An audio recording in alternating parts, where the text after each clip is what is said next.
Larry Hoover, halfway home. Larry Hoover is halfway home. All he got to do is hope. Illinois Governor Pritzker pulled the strings for the parole board to let him go home. That's all he got to do. Under the old law. The old law, that means he sees the parole board to go home. They can let him go.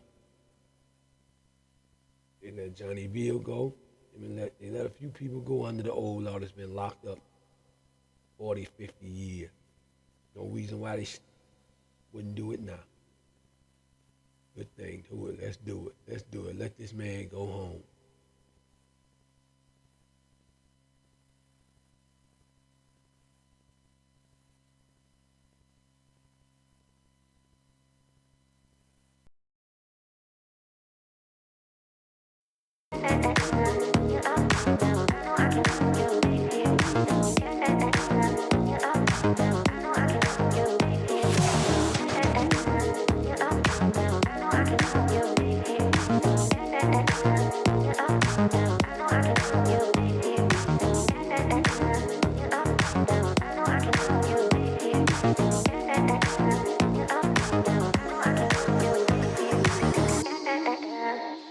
Breaking news, he was once one of the most notorious gangsters in Chicago. Tonight, President Trump is commuting the federal sentence of Gangster Disciples co-founder Larry Hoover. Suzanne Lemonnier is in our newsroom. Suzanne, this move doesn't mean he'll be getting out of prison. Erica Joe, legal experts see this as a potential hollow victory. Now, while Hoover may be released from federal prison, he still has a 200-year state sentence for which a parole board has already denied early release. In 1993, Hoover spoke to former CBS News Chicago reporter John Davis, and at that time, Hoover was 42 years old and had already served 20 years in prison. I've done my time. I paid my debt to society. That was Larry Hoover, more than 3 decades ago. At that time, the leader of the Gangster Disciples and convicted murderer told our John Davis he had a lot of time to think about ways to stop the gang violence on the streets of Chicago. One teenager don't like the other teenager because of the way he wears his hat, because his ideology is different from his. A disciple don't like a vice lord. We all black people. It's no different. At that time, Hoover, also known as King Larry, admitted being part of a fragile gang truce in the city and organizing a protest over plans to close healthcare clinics in African American neighborhoods. Ron Safer, the lead prosecutor in Hoover's federal trial, reacts to news Hoover's life sentence has been commuted by President Trump. I was disappointed. I do not think that this is an appropriate end to the Larry Hoover story, at least the federal part of it. Safer says Hoover was perhaps the most notorious criminal the state of Illinois has ever known. He was convicted of running a continuing criminal enterprise that had approximately 30,000 members across 28 states, selling over $100 million worth of drugs in the state of Illinois alone each year. And he ran that entire operation with ruthless efficiency from prison, where he was serving a state sentence for double murder. Safer also told us about Hoover being recorded, saying teenagers needed to sell drugs for his criminal organization. The recording was made a year after the Gangster Disciple leader was interviewed on CBS Chicago. There was another tape where Larry Hoover said, "You have to share your drugs with these children." And I'm talking about 12 years old, 13 years old, 14 years old, so that they can sell it and they can have something. And he said, make them know that with you, they are somebody, and without you, they are nobody. Meantime, shortly after the commutation announcement, Hoover's son posted this picture on Instagram. That's a White House official holding a copy of the commutation. Hoover's attorneys say they're thrilled he's going to be released from federal custody, but again, he still has a 200-year sentence to serve for his crimes in Illinois. In the newsroom, Suzanne Lomagno, CBS News, Chicago. Thank you, Suzanne. Yeah, President Trump done what nobody else had the heart to do. Didn't have the compassion to do. I don't know how Trump come about doing this, and it's very surprising and unexpected, but very grateful for him doing something so compassionate and so considerate of the Hoover family, his son, his wife, and himself. Man, but you know, I'm gonna tell you this. I know anybody else would have been in the White House, they wouldn't have done it. No, they wouldn't have done it. They had, oh man. That man deserved to have been out of jail 15, 20 years ago, man. He definitely didn't need to be in Florence, Colorado, ADX on lockdown all them years in a cell. What they call it, 23-hour lockdown. I mean, he's in the cell basically 23 and a half hours a day. A supermax, you know. Oh my goodness. Man, and he was like that since about 97, 98, 99. Man, and he's sleeping on a concrete slab. He got a mattress over a concrete slab. That was torture to that man. How could they do that? You know, that's cruel and unusual punishment, man. Man, this country ain't right, bro. People ain't right. But I tell you this, like I said, it's a good thing Trump won. For that reason right there. For that reason right there. Everything else he do, I ain't got nothing else bad to say about the man. Not at all. He let two people out. I think there was a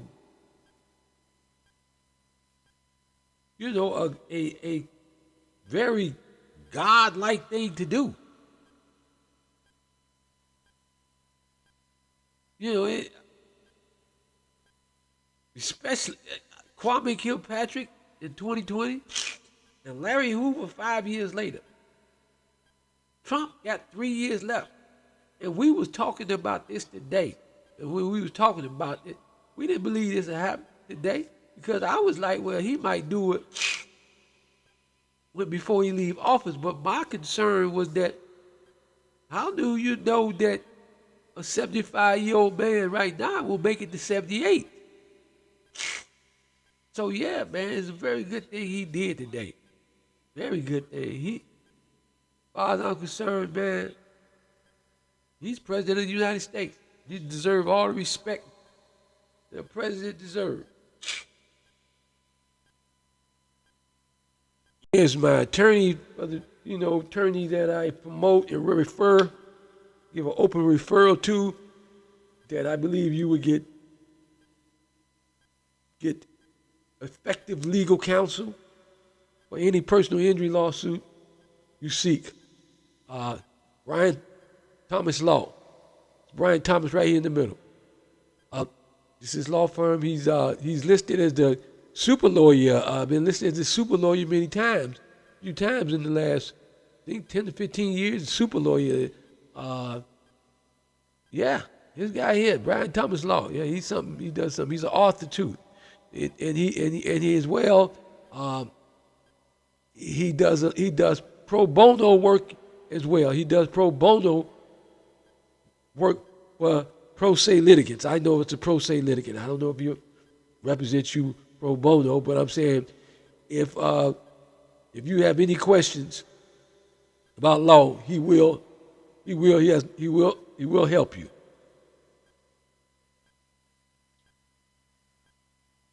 He's in Chicago at 1 East Wacker Drive, Suite 1630, at 312-527-4600.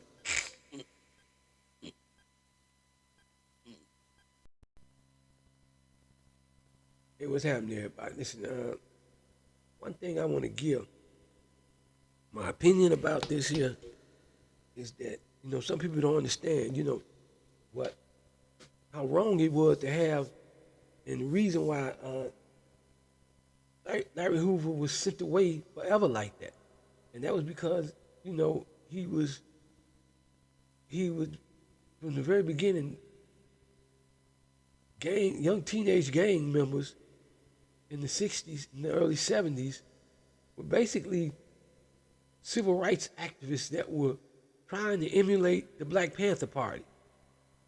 And of course, them being young men and teenagers, they was inexperienced in life, you know, so they made some bad decisions and didn't, so that's what happened, you know, but they were taken out for political reasons. He was taken out for political reasons altogether, man, because back in those days, in the 60s, teenage gangs were started, first and foremost, is to be a community organization. Basically, they called it a gang, but it was a community organization to protect the neighborhood. See, the powers that be in Chicago recognize and understand the power of gang members, charismatic gang leaders, the ability to bring their members together and work for a common cause. You know, because that's what they did back in the 30s and the 40s and the 50s. Chicago's a very political town. Everybody's aware. And then when Hoover when my dad was alderman from 83 to 91, Gator Bradley was working for Alderman Marion Humes, 8th Ward Alderman. I used to see him in City Hall when I was down there. My dad, at the time, go down there. It's like in 83 and 84, stuff like that. I would see Gator Bradley down there every day. He'd be walking with Marion Humes, and he was her administrative assistant. Gator Bradley was a gangster disciple, spiritual. I think he was like who was personal spiritual advisor. But back then he was that too. So Larry Hoover had political juice back then. And then about 6 years, 7 years after that, about 89, 90, somewhere around there, they formed together for his cause, 21st Century Revolt organization. He was guiding gangster disciples to growth and development to political activism. And these people lost their mind. These people, powers that be, some of the white ones, said, fuck that. Take this nigga out. So they basically made something out of nothing on them drug charges, wiring up his visitors with, and without them knowing, the ID tags that they put on visitors to visit, they had microphone chips in there. Unknowingly, they had. That's what the Illinois Department of Correction and FBI did in collaboration to get basically unlawful Fourth Amendment invasion of privacy. That was an invasion of privacy, man. That was a Fourth Amendment violation. And basically, what power would he have out in the joint if they out on the street? Yeah, he was an affluent and very charismatic leader, but there's so much you can do from behind bars. So he had nothing to do with that. His hands was clean. But they made a case because they were scared of his political ambitions once he was released. Mayor Eugene Sawyer, as mayor, visited Hoover, and some other aldermen visited Hoover back in I think it was about 89, right before he was it was in the 80s. Yeah, from 87 to 89, it was about that time. he went down there. They tried to get his input in curbing the violence here in the city. The white aldermen didn't like that, man. You know, because that's how they came up. You know, as much as I kind of have respect for the machine, because my dad was in the machine and I benefited from his membership in the machine, political machine, Chicago Democratic machine this year. But the first Mayor Daley, that's how he came up. Go back to the 20s, man. Al Capone was very much politically active, supporting mayoral candidates.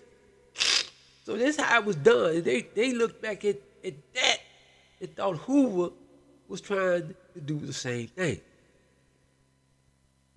But we know damn well a black man does not have that type of power. There's just so much they not gonna let you do. So much they gonna let you do, you know. So at that point, you know, there was just some doctored up shit. They figured he could have some political juice. He could put his organization, 21st Century Vote, behind certain candidates for mayor, certain candidates for alderman, and would sway the power in the city council.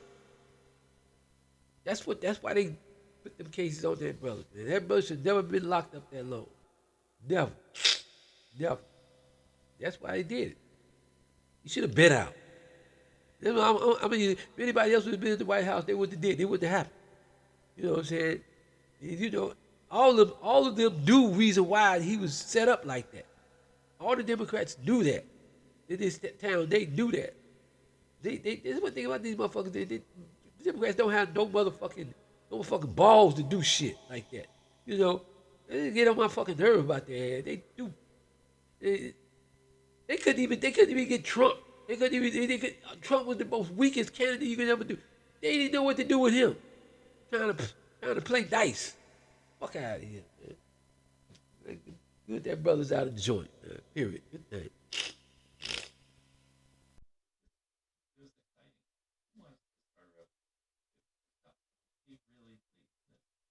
What I learned in politics, 24th Ward, regular Democratic organization, is that the people come first sometimes. People need help. What about the people? What about the people after me? You must set precedent that this don't happen to somebody else. And when it do happen to somebody else, they can come at their ass with a lawsuit. Period. Bottom line. You have help from people like me. Brothers fresh out the joint that don't lose every time. Fuck with law big time. That they sue big time on the minister.